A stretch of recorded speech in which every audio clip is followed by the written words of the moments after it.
धारा 370 हटने के बाद जो दावे सरकार कर रही थी उसकी अब पोल खुलने लगी है। धारा 370 का विरोध सिर्फ जम्मू और कश्मीर में ही नहीं बल्कि लद्दाख में भी है। हाल ही में लद्दाख के प्रसिद्ध शिक्षक सोनम वांगचुक का एक वीडियो सामने आया है।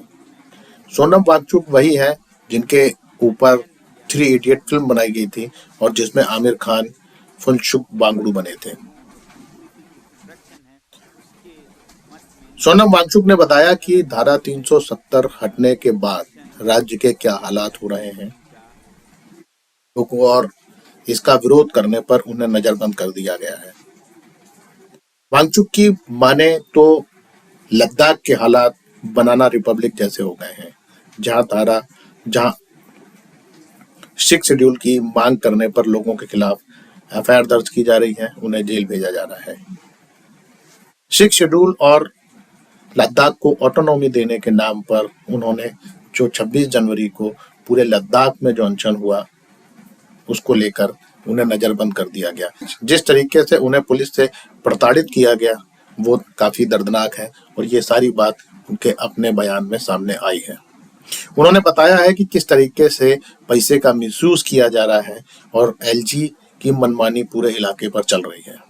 सोनम वांगचुक बताते हैं कि अगर यही हालात रहे, वो इस बात की संभावना व्यक्त करते हैं कि अगर यही हालात रहे तो हो सकता है कि लद्दाख जो अभी तक शांति प्रिय और देशभक्त इलाका रहा, वहां पर भी आतंकी गतिविधियां शुरू हो जाएं। सुनिए उन्हीं की जवानी पूरी कहानी। जुले नमस्कार और सलाम। मैं आपको एक अपडेट दूं कि मैं अभी हाउस अरेस्ट में हूं। I am under house arrest, actually worse than house arrest. इसके बारे में मैं थोड़ी देर में बताऊंगा। पहले ये कहूं कि मैं सब लोगों को जिन्होंने कल 26 जनवरी को अनशन किया और लद्दाख के जलवायु और लोगों और संस्कृति की संरक्षण है उसके मत में अलग अलग जगहों से अनशन किया गया एक दिन का। आप देख सकते हैं दूर दराज के गांव में लोग जाके पहाड़ों पर बर्फ में सोने लगे अपना समर्थन जताने के लिए, और दूसरी तरफ लोग अलग अलग धर्मों के लेह में, मंदिर में, मस्जिद में, चर्च में, सब जगह पे लोगों ने अनशन की और पूजा की कि हमारी ये जो मांगे हैं लद्दाख के संरक्षण की वो भारत के प्रधानमंत्री जी तक पहुँचे और वो उस पर कुछ कार्यवाही करे। लद्दाख में ही नहीं पूरे भारत से समाचार आए, अलग अलग जगहों पे लोगों ने कहीं अनशन, कहीं पूजा की और बाहर सोए। तो मैं सभी का बहुत बहुत धन्यवाद करना चाहता हूँ कि आप लोगों ने इतना साथ दिया। जी हाँ, तो मैं हाउस अरेस्ट में किस तरह हूँ और उससे बदतर क्यों हैं। अब हाउस अरेस्ट हो तो फिर आपको सब साफ होता है, फिर उसी हिसाब से आपको कानूनी सलाह लेने की आज़ादी होती है या फिर उतना ही सिंपैथी सपोर्ट होता है। मगर यहाँ ऐसा हालत है कि कहने को मेरी हिफाजत के लिए मुझे हयाल हमारे इंस्टीट्यूट में सीमित किया गया है, मगर मेरा मूवमेंट, मेरा आना जाना सब रिस्ट्रिक्ट किया गया है। पुलिस की बहुत भारी प्रेजेंस है यहाँ पर। हुआ ऐसे कि जब मैंने घोषणा की थी कि मैं खारदुंगला पर अनशन करूँगा, तब मैंने सत्कार के भाव से, वरना ज़रूरत नहीं होती है, तो मैंने फिर भी प्रशासन से एक अनुमति सा सूचित करते हुए कहा। और कई दिनों बाद आखिरी दिन में उनका एक पत्र आया कि खारदुंगला पर बहुत ख़तरा है, बहुत ठंड है, जानवर हैं वगैरह वगैरह, कॉक एंड बुल स्टोरी जैसा, और आपको अपने विद्यालय यहाँ हयाल में करना चाहिए। तो मैंने ठीक है सोचा, अगर उनको इतनी मेरी हिफाजत की चिंता हो, मगर ऐसा कुछ हिफाजत की चिंता नहीं है। मैंने एसपी साहब को बताया भी कि अगर खारदुंगला टॉप पर आपको कुछ खतरा लगता है तो मैं बेस पर करूँगा जो कि थोड़ा नीचे है, और वहाँ पर सारे सुरक्षा और मेडिकल फैसिलिटीज़ भी हैं। मगर उन्होंने ठीक यही हयाल इंस्टीट्यूट जो कि लेह शहर से काफ़ी दूर है, वहीं पर रहने को कहा। कहीं भी हो सकता था, लेह में भी हो सकता था, वहाँ कोई -40 डिग्री नहीं है। मगर फिर भी मैंने क्या देखा कि 26 जनवरी को जब सुबह बहुत जल्दी 4-5 बजे ही यहाँ पर पुलिस के आवाज़ें सुनाई दी, बस भर के पुलिस, गाड़ियाँ पुलिस की, और मैं थोड़ा हैरान सा हुआ कि ये इतना क्यों हो रहा है। फिर सोचा कुछ इनकी अपने तरीके होंगे। बाद में मैंने पुलिस के एक अफसर से पूछा कि ये किस लिए है, मुझे भी बता दीजिए कि क्या है इसका मकसद, क्या मुझे रिस्ट्रिक्ट किया जाएगा या मेरी हिफाजत के लिए। तो वो बहुत ज़ोर से बोलने लगे, नहीं नहीं नहीं, ये सिर्फ आपकी हिफाजत, आप इतने बड़े शख्सियत हैं, आपको हम पूरे हिफाजत से रखना चाहते हैं। उसी तरह हमने एक SHO साहब से फ़ोन करके पूछा और साफ कि क्या ये हमारा मूवमेंट रिस्ट्रिक्ट करना के लिए है, हम कहीं आ जा नहीं सकते हैं। फिर उन्होंने कहा कि नहीं, आपका मूवमेंट रिस्ट्रिक्टेड करने के लिए नहीं है, ये सिर्फ आपके सुरक्षा के लिए है। तो मैंने सोचा कि सुरक्षा के लिए है तो कोई खास सीरियस बात नहीं है। तो उसी समय मुझे लेह में जो चोखांग विहारा है, बहुत बड़ा मंदिर है बौद्ध धर्म का, सबसे बड़ा, सबसे पवित्र, तो वहाँ पर अनशन कर रहे थे सभी लद्दाख के लोग एक दिन का, इस 6 शेड्यूल के मांग के समर्थन में, जिसका अनशन मैंने शुरू किया था। तो वहाँ से आई संदेश कि आप यहाँ आइएगा, लोग आपका उम्मीद कर रहे हैं, आप इतना कर रहे हैं। तो मैंने सोचा मैं जा सकता हूँ। मैं यहाँ से उस मंदिर परिसर में गया और लोगों के साथ पूजा में बैठा 1-2 घंटे, और उसके बाद जब वो ख़त्म हुआ पूजा, लगभग 9:30-10 बजे लोग चले गए, और उसके बाद फिर पुलिस के 6-7 कर्मी आके पहले तो मुझसे बहुत विनती करने लगे कि आप ऐसा कैसे आ गए यहाँ पर, वहाँ आपके जो कैंपस में सुरक्षा बल है उनकी तो नौकरी चली जाएगी, हम पे तो बहुत दबाव है, आप चलिए।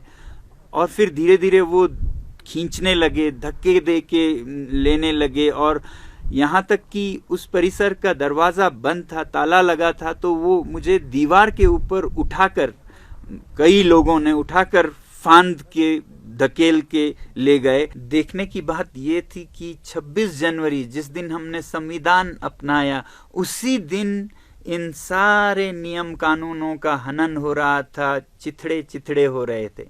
पुलिस के जवान बहुत ही विवश और मजबूर नज़र आ रहे थे, क्योंकि वो ऊपर के दबाव के कारण सही गलत सब उनको करना पड़ रहा था। वो खुद बहुत परेशान थे। तो मेरी तो सहानुभूति है उनसे, मगर जो सिस्टम है उसके कारण पुलिस को मिसयूज किया जा रहा था। अब मेरी हिफाजत, मेरी सुरक्षा ऐसी कैसी कि जिसमें मेरी ही जान जा सकती थी, तो उनका सुरक्षा का कोई परवाह नहीं था। बस उनको ऊपर से बहुत स्ट्रॉन्ग ऑर्डर्स थे कि किसी भी हालत में इनको यहीं लाना है। सोचता हूं तो पता लगता है कि ये मेरे सुरक्षा के लिए नहीं, बल्कि प्रशासन की, यूटी एडमिनिस्ट्रेशन अपनी सुरक्षा के लिए कर रहे हैं। वो चाहते हैं कि मेरी आवाज़ रिस्ट्रिक्टेड रहे यहाँ कैंपस में, जो कि लेह से काफ़ी दूर है, क्योंकि सुरक्षा उनको उनके सरकार की चाहिए, जिसकी नाकामियां वो छुपाना चाहते हैं। वो नहीं चाहते कि इसको हाईलाइट हो जाए दुनिया में यूटी प्रशासन की नाकामियां। अब मैं आपको मजबूर होकर बताना चाहूँगा, अभी तक नहीं बताया, कि लद्दाख में यूटी की क्या हालत है। 3 साल से जो यूटी प्रशासन है वो बहुत ही नाकाम रही है। हर आदमी आप अगर देखें तो दुखी है। युवा दुखी हैं कि उनको नौकरियां नहीं मिल रही हैं। 12,000 नौकरियों की वादा किया गया था, अभी 800 की कुछ निकले हैं, वो भी पुलिस में, यानी कि लोगों का दमन करने के लिए, क्योंकि इतने अब जुलूस हो रहे हैं, प्रोटेस्ट हो रहे हैं। वहाँ लोगों में डर है कि उनकी ज़मीनें अब उनके हाथ में नहीं हैं। पॉलिसीज़ किसी भी चीज़ पे नहीं बनी है। मतलब 3 साल में कुछ भी यूटी में लगभग नहीं हुआ है। हाँ, फंड्स बहुत बड़े, यूटी के बहुत बड़े, 6,000 करोड़ का फंड है ऐसा कहा जाता है, मगर इतना ढीला ढाला प्रशासन है कि इसका बहुत बड़ा हिस्सा तो वापस चला जाता है लैप्स होके। हालांकि कहा गया था कि लद्दाख का बजट नॉन लैप्सेबल होगा। अब ये 6,000 करोड़ एक आदमी के डिसीजन पर है, लेफ्टिनेंट गवर्नर के, वो जहां भी खर्च करें। लोगों का इसमें कोई भागीदारी नहीं, कोई डेमोक्रेसी नहीं। एक हिल काउंसिल यहाँ पर है, लेह में एक, कारगिल में एक, उनको मिलता है कोई 500 करोड़, यानी कि 8-9% जो बजट का है वो जनता के चुने हुए प्रतिनिधि फैसला करते हैं। बाकी 92% पे एक लेफ्टिनेंट गवर्नर अपना मनमानी करते हैं, मैं तो कहूँगा, क्योंकि ये पैसे जब खर्च नहीं हो रहे हैं तो वापस जा रहा है। इससे लोग बहुत परेशान हैं। जब यूटी को 3 साल हुए तो एक सर्वे किया गया था जिसमें लोगों से पूछा गया, आप यूटी सरकार के 3 साल के काम को 5 में से कितने नंबर देंगे? 95% से ऊपर लोगों ने 1 या 0 दिया। तो ये हालत है लोगों के जुबानी। इसको छुपाने के लिए वो भरसक प्रयत्न कर रहे हैं कि मेरी आवाज़ को रोका जाए। और 6 शेड्यूल जो कि एक जायज़ मांग है, कोई पॉलिटिकल पार्टी नहीं है जो इसके विरुद्ध हो। मैंने आपको कहा था बीजेपी के तो ये पहला चुनावी मैनिफेस्टो का मुद्दा है 6 शेड्यूल संरक्षण। कांग्रेस, आम आदमी पार्टी, नेशनल कॉन्फ्रेंस, सब के सब इसके लिए आवाज़ उठा रहे हैं। तो फिर ये पॉलिटिकल नहीं है। मगर फिर भी कोई 6 शेड्यूल की आवाज़ उठाए तो उसे FIR कर दिया जाता है।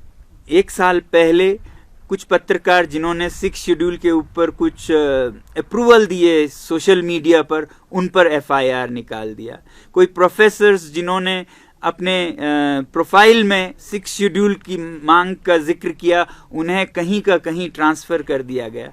और यहाँ तक कि एक एंटरप्रेन्योर हैं जिन्होंने सिर्फ ये कहा कि अभी तेल और चावल महंगे हो गए, उन पर FIR कर दिया गया। ऐसी मनमर्जी चल रही है। और उससे भी हैरानकुन ये है कि जब उस एंटरप्रेन्योर ने FIR को नकार दिया, उस पर कुछ भी नहीं किया, तो वो FIR हवा में ही ख़त्म हो गया। और आज इस साल उन्हें स्टेट अवार्ड दिया गया। तो जहां जो भी दो अंधेर नगरी बनाना रिपब्लिक सा बन गया है। कहीं FIR निकाल दो, डर जाए तो, नहीं तो पुरस्कार दे दो। आज ही का समाचार है अभी अभी कि आइस हॉकी का मैच हो रहा था लेह में, और वहां स्टेडियम में कुछ युवाओं ने 6 शेड्यूल पुकार कर मांग करना शुरू किया किसी बात पर, और पुलिस ने उन्हें पकड़कर थाने में ले गए हैं। 3 कर FIR चल रहा है ऐसा बताया जाता है। तो 6 शेड्यूल कहना कहाँ का जुर्म है? ये तो वही 6 शेड्यूल है जिसे हर पार्टी ने अपने टॉप मैनिफेस्टो में रखा था, सरकार ने भी। तो ये कैसे मनमर्जी का कानून है, अंधकार का कानून है कि आप 6 शेड्यूल कहें तो आपको थाने में ले जाएं।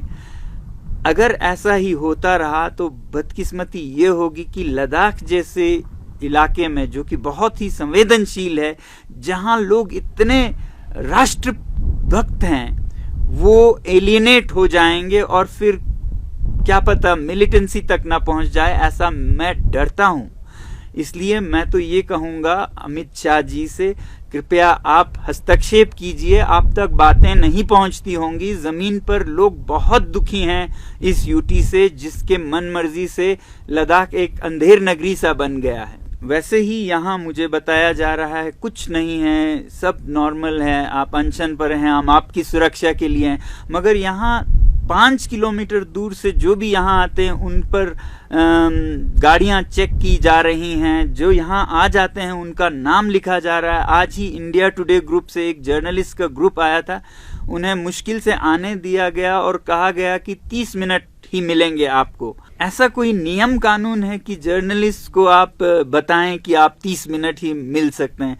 वो बेचारे वापस चले गए क्योंकि 30 मिनट में कुछ नहीं हो सकता था। तो इसी तरह वो काटना चाहते हैं ऐसे हर अवसर को, जिससे कि मेरी आवाज़ दुनिया तक पहुंचे और जिससे कि हाईलाइट उनके नाकामियों पर हो।